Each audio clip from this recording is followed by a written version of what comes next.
Déborah est juge et prophétesse à une période où pendant 20 ans, le roi de Canaan a vraiment opprimé son peuple. Pendant 20 ans, imagine.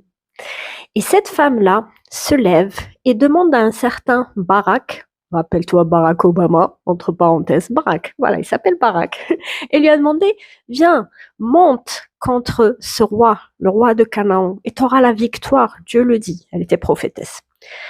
Et Barack, monsieur Barack, il lui dit, non mais si tu montes pas avec moi, je ne monterai pas.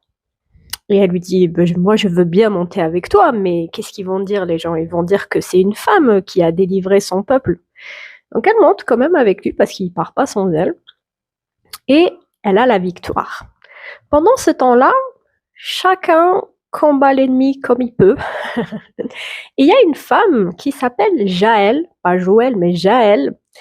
Et le chef de l'armée du roi de Canaan se réfugie chez eux, elle et son conjoint, parce qu'il y avait la paix entre eux.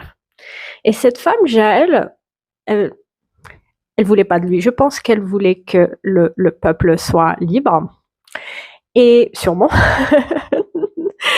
Et ce qu'elle fait, c'est qu'il lui demande à boire. Il est complètement fatigué, ce chef des armées qui s'appelle Sisera.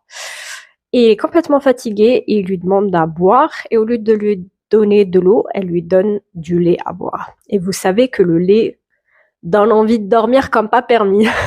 Surtout si tu le bois chaud le soir, tu dors direct. Si tu fais des insomnies en ce moment, bois du lait chaud. Bref, elle lui donne du lait et le gars s'endort de fatigue. Donc ce qu'elle fait, c'est qu'elle prend un pieu, le pieu qui tient la tente, et elle lui enfonce dans le corps. Elle le tue. Et figure-toi que Déborah, quand elle a gagné contre ce peuple-là, avec le peuple, elle chante un nouveau cantique. C'est un genre de poème pour dire ouais, c'est comme, je sais pas, Marseillaise. Disons ça comme ça, de l'époque. Un hymne national. J'en sais rien. En tout cas, c'était un cantique. Et elle loue ce qu'a fait Jaël, cette femme qui a